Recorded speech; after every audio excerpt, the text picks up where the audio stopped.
The Supreme Court has put on hold some key provisions of the Waqf Amendment Act 2025 but refused to stay the entire law.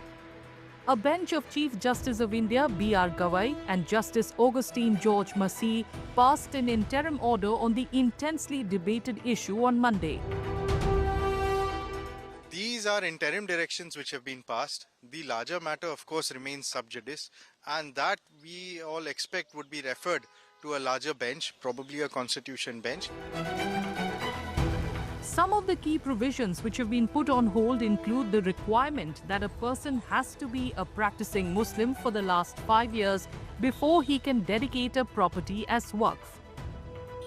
The bench has also stayed the provision which stated that a property would not be deemed Waqf until a government officer's report confirmed no encroachment.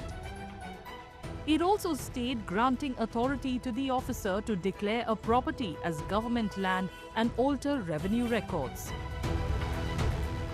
The direction so far has been very clear on certain issues being that the practicing criteria or the qualification criteria of a Muslim to be a part of such a board has been struck down, has been stayed absolutely.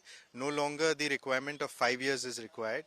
Secondly, the directions or the provisions of the Act pertaining to the collector's report on the basis of which the Waqf property could be alienated, that has also been stayed.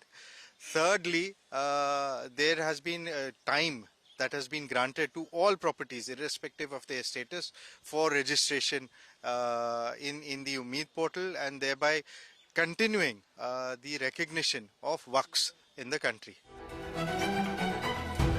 On the non-Muslim participation in Waqf Boards, the bench declined to stay the provisions but imposed certain limitations.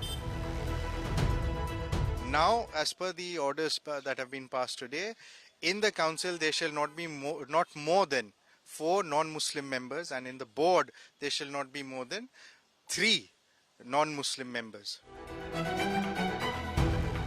The court has clarified that its interim order will not prevent petitioners or the government from advancing full arguments on the constitutional validity of the law during final hearings.